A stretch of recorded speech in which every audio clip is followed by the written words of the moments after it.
మన కథలోని హీరో పేరు సిద్ధు. సిద్ధు చాలా అందంగా ఉంటాడు.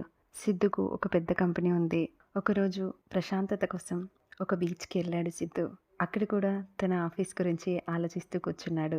అతనికి కొంచెం దూరంలో ఒక చిన్న గొడవ జరుగుతూ ఉంది. ఆ గొడవ శబ్దానికి అటువైపుగా చూస్తాడు సిద్ధు. ఇద్దరు ప్రేమికులు గొడవ పడుతూ ఉంటారు.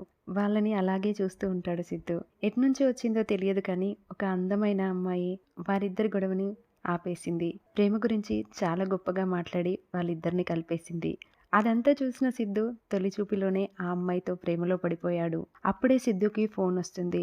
వాళ్ళ నాన్నమ్మ ఆరోగ్యం బాలేదని హాస్పిటల్‌కి తీసుకెళ్తున్నామని వాళ్ళమ్మ ఫోన్‌లో చెప్తుంది. ఈ ఫోన్ కాల్ వల్ల సిద్ధు ఆ అమ్మాయిని మిస్ అయిపోతాడు. ఆ చుట్టుపక్కలంతా చూస్తాడు. ఎటూ ఆ అమ్మాయి కనిపించదు. ఇంకా హడావిడిగా సిద్ధు హాస్పిటల్‌కి వెళ్తాడు. హాస్పిటల్‌లో వాళ్ళ నాన్నమ్మకి హార్ట్ అటాక్ అని డాక్టర్ చెప్తారు. సిద్ధుకి నాన్నమ్మ అన్న, నాన్నమ్మకు సిద్ధు అన్న చాలా ఇష్టం.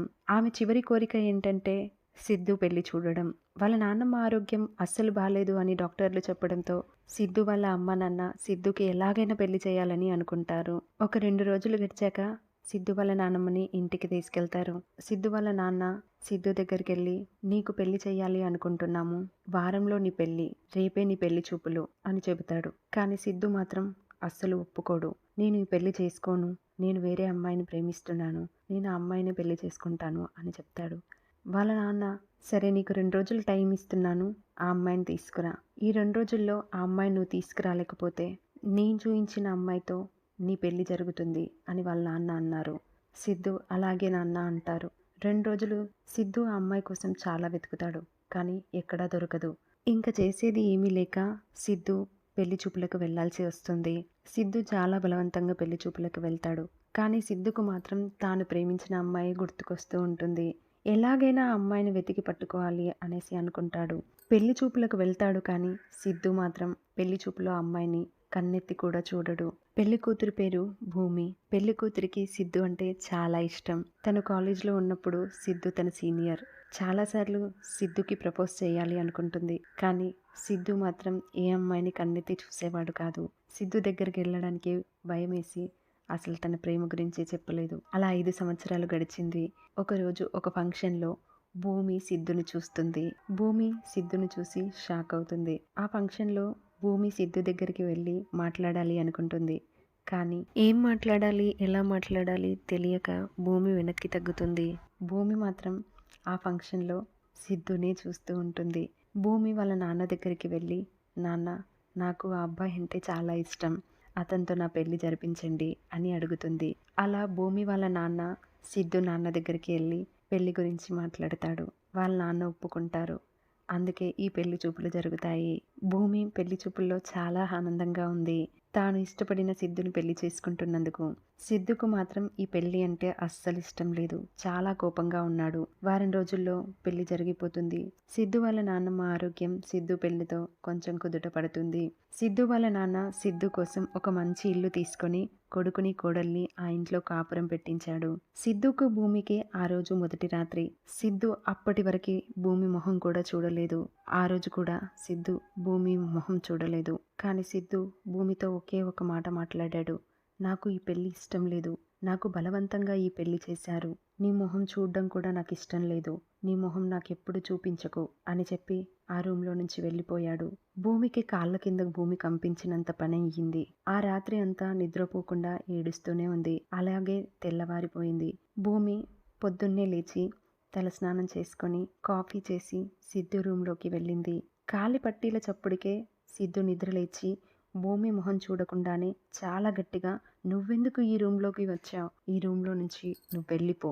నా రూమ్‌లోకి నువ్వు ఎప్పుడూ రావద్దు" అని గట్టిగా అరిచాడు. ఆ అరుపులకి భయపడిన భూమి ఆ రూమ్‌లో నుంచి ఏడుస్తూ వెళ్ళిపోయింది. భూమికి ఏం చేయాలో అర్థం కావడం లేదు. సిద్ధు మాత్రం లేచి రెడీ అయిపోయి ఆఫీస్‌కి వెళ్ళిపోయాడు. సిద్ధుకి ఆ బీచ్‌లో అమ్మాయి గుర్తుకు వస్తూనే ఉంది. భూమి సాయంత్రం సిద్ధు వచ్చేలోపు సిద్ధుకి ఇష్టమైన ఆహార పదార్థాలన్నీ రెడీ చేసి టేబుల్‌పై పెట్టింది. కానీ సిద్ధు మాత్రం చాలా లేటుగా ఇంటికి వచ్చాడు. తన రూమ్‌లోకి వెళ్ళి పడుకున్నాడు. భూమి సిద్ధుని లేపే ధైర్యం కూడా చేయలేదు. ఇలా రోజులు గడుస్తున్నాయి. ఒకరోజు ఆదివారం. సిద్ధు ఆఫీస్‌కి వెళ్ళలేదు. లేటుగా నిద్ర లేచాడు. లేచి ఫ్రెష్ అప్ అయి ఫుడ్ ఆర్డర్ పెట్టుకున్నాడు. కానీ ఆ ఆర్డర్ చాలా లేటుగా వచ్చింది. సిద్ధుకి అప్పటికే చాలా ఆకలిగా ఉంది. అందులోనూ ఆ ఫుడ్ టేస్ట్ అస్సలు బాగోలేదు. కానీ సిద్ధుకి చాలా ఆకలిగా ఉంది. టేబుల్ పైన భూమి చేసిన బిర్యానీ ఉంది. సిద్ధు దాన్ని చూశాడు. బిర్యానీ చూసి సిద్ధుకి ఇంకా ఆకలి పెరిగిపోయింది. అటు ఇటు చూశాడు భూమి ఉందేమో అని. కానీ భూమి తన రూమ్లో నుంచి అన్ని గమనిస్తూనే ఉంది. ఎవరు కనిపించకపోయేసరికి సిద్ధు ఆకలితో భూమి చేసిన బిర్యానీ తినేశాడు.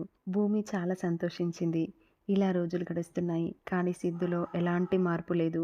భూమి జాబ్ చేస్తేనన్నా తనకి ఆలోచనలు మారుతాయని భూమి జాబ్ కోసమని ఇంటర్వ్యూకి వెళ్ళింది. ఇంటర్వ్యూలో భూమి సెలెక్ట్ అయింది. 10 రోజుల్లో జాబ్లో జాయిన్ అవ్వాలి. కానీ తనకి జాబ్ వేరే ఊర్లో వచ్చింది. అప్పుడు భూమికి సిద్ధు గుర్తుకు వచ్చాడు. చాలా బాధపడుతూ నేనంటే ఎలాగో సిద్ధుకి ఇష్టం లేదు కాబట్టి నేను తనకి దూరంగా వెళ్ళడం మంచిదే అని అనుకుంటుంది. ఇంటికి వెళ్లే దారిలో ఒక బీచ్ దగ్గర కూర్చొని చాలా బాధపడుతూ ఉంటుంది. అలా కూర్చొని గంటలు గడిచాయి. కానీ భూమి ఏదో ఆలోచనలో పడిపోయింది. అప్పుడే అక్కడికి నలుగురు అబ్బాయిలు వచ్చి భూమిని ఏడిపిస్తూ ఉంటారు. అదే బీచ్లో సిద్ధు కూడా కూర్చొని తన ఆలోచనలో ఉంటాడు. భూమిని ఆ నలుగురు అబ్బాయిలు ఏడిపించే చప్పుడుకి ఈ లోకంలోకి వచ్చి అటువైపు చూస్తాడు సిద్ధు. అటు చూడగానే సిద్ధు భూమిని అలాగే చూస్తూ ఉండిపోతాడు. ఎందుకంటే సిద్ధు ప్రేమించింది భూమినే. సిద్ధు చాలా సంతోషిస్తాడు తను ప్రేమించిన అమ్మాయి కనిపించింది అని. కానీ భూమియే తన భార్య అని సిద్ధుకు తెలియదు. సిద్ధు ఆ నలుగురు అబ్బాయిలతో భూమి కోసం గొడవ పడుతూ ఉంటాడు. భూమి మాత్రం షాక్లో ఉంది. నా కోసం సిద్ధు గొడవ పడుతున్నాడు అని. ఆ గొడవలో సిద్ధుకి చాలా గాయాలయ్యి కింద పడిపోతాడు. రక్తం బాగా వస్తూ ఉంటుంది. భూమి ఈ లోకంలోకి వచ్చి సిద్ధుని హాస్పిటల్కి తీసుకెళ్తుంది. సిద్ధు వాళ్ళ అమ్మ నాన్న, భూమి వాళ్ళ అమ్మ నాన్న అందరూ వచ్చారు. భూమి సిద్ధు కోసం ఒక పక్కన కూర్చొని ఏడుస్తూనే ఉంది. భూమిని ఓదార్చడం ఎవ్వరి వల్ల కావడం లేదు. హాస్పిటల్లో ఉన్న 2 రోజులు భూమి సిద్ధుని కంటికి రెప్పలా కాపాడుకుంది. కానీ సిద్ధు మాత్రం భూమి మొహం కూడా చూడడు. 2 రోజుల తర్వాత సిద్ధుని డిశ్చార్జ్ చేస్తారు. 2 రోజుల తర్వాత సిద్ధుని డిశ్చార్జ్ చేసి ఇంటికి తీసుకెళ్తారు. సిద్ధు ఇంట్లో అడుగు పెడుతూ ఉంటే నొప్పికి నడవలేక పడిపోతూ ఉంటే భూమి వచ్చి పట్టుకుంటుంది. అప్పుడు చూస్తాడు సిద్ధు భూమిని. తనని చూసి షాక్లో ఉండిపోతాడు. సిద్ధు వాళ్ళ అమ్మ భూమితో ఇలా అంది, అమ్మ భూమి, సిద్ధుని రూమ్లోకి తీసుకెళ్ళు అని. భూమి అలాగే అత్తయ్య అంది. సిద్ధు షాక్ నుండి బయటికి వచ్చి, నేను ప్రేమించిన అమ్మాయి ఇక్కడ ఉందేంటి, అమ్మని అత్తయ్య అంటుందేంటి అని అర్థం కాక పిచ్చి పట్టేలా ఉంది. అప్పుడే సిద్ధు బెస్ట్ ఫ్రెండ్ అక్కడే ఉండడంతో సిద్ధు తనని పిలిచి ఆ అమ్మాయి ఎవరు అని అడిగాడు. సిద్ధుని చాలా కోపంగా చూస్తాడు వాళ్ళ ఫ్రెండ్. తను నీ భార్య అంటే ఇన్ని రోజులు నువ్వు ప్రేమించిన అమ్మాయిని తలుచుకుంటూ భూమిని అసలు చూడని కూడా చూడలేదా అని సిద్ధుని కోపంగా తిట్టి అక్కడి నుంచి వెళ్ళిపోతాడు. సిద్ధు మాత్రం చాలా సంతోషంగా ఉన్నాడు. నేను ప్రేమించిన అమ్మాయి నా భార్య అని చాలా సంతోషిస్తాడు. భూమి హాస్పిటల్లో సిద్ధుకి చాలా సేవలు చేసింది. ఆ విషయం వాళ్ళ అమ్మా నాన్న సిద్ధుకి చెప్పారు. మీ ఇద్దరూ జాగ్రత్తగా ఉండండి అని చెప్పి సిద్ధు వాళ్ళ అమ్మా నాన్న వాళ్ళ ఇంటికి వెళ్ళిపోతారు. హాస్పిటల్ నుంచి ఇంటికి వచ్చాక సిద్ధు ప్రతి చిన్న విషయాన్ని భూమియే చూసుకుంటుంది. భూమి చిన్న పిల్లవాడికి సేవలు చేసినట్టుగా సిద్ధుకి సేవలు చేస్తుంది. సిద్ధు మాత్రం భూమిని చూస్తున్నాడు. ఇలా రోజులు గడిచాయి. ఆ రోజు సిద్ధు లేచేలోపే భూమి అందంగా రెడీ అయి గుడికి వెళ్ళి వచ్చింది. ఎందుకంటే ఆ రోజు భూమి పుట్టినరోజు. భూమి ప్రసాదంతో సిద్ధు దగ్గరికి వచ్చింది. సిద్ధు భూమిని చూసి చూపు తిప్పుకోలేకపోతున్నాడు. భూమి రెడ్ కలర్ శారీలో లూజ్ హెయిర్తో దేవకన్యలా ఉంది. సిద్ధు భూమిని చూస్తూ అలా ఉండిపోయాడు. భూమి పిలవడంతో ఈ లోకంలోకి వచ్చాడు. ప్రసాదం ఇచ్చింది. అప్పుడు సిద్ధు భూమిని, భూమి నువ్వు చీరలో చాలా అందంగా ఉన్నావు అన్నాడు. భూమి ఫస్ట్ టైం సిద్ధు నుంచి పొగడత వినడంతో చాలా సంతోషించింది. ఆ రోజంతా వాళ్ళిద్దరూ చాలా హ్యాపీగా మాట్లాడుకున్నారు. ఆ మాటల్లో సిద్ధుకి భూమి తన పుట్టినరోజు అని చెప్పింది.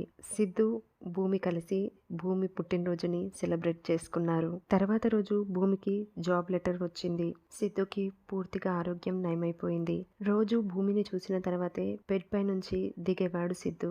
కానీ ఆ రోజు భూమి రాలేదు. భూమి కోసం ఇల్లంతా వెతికాడు. ఎక్కడా కనిపించలేదు. ఆ జాబ్ లెటర్ సిద్ధు చూశాడు. భూమి వెళ్ళిపోయింది అని చాలా ఏడుస్తూ లెటర్ చదువుతూ ఉన్నాడు. అప్పుడే సిద్ధు ఫ్రెండ్ వస్తాడు. సిద్ధుని చూసి ఏమైంది అని అడుగుతాడు. సిద్ధు జరిగింది చెబుతాడు. వాళ్ళ ఫ్రెండ్ కోపంతో, ప్రేమించిన అమ్మాయి కోసం భూమిని దూరం పెట్టావు. భూమి చాలా మంచి అమ్మాయి. అలాంటి మంచి అమ్మాయిని బాధ పెట్టావు. అందుకే వెళ్ళిపోయింది అని తిట్టాడు. అప్పుడు సిద్ధు ఇలా చెబుతాడు. నేను ప్రేమించింది భూమినే. ఆ రోజు నేను బీచ్లో చూసింది భూమినే.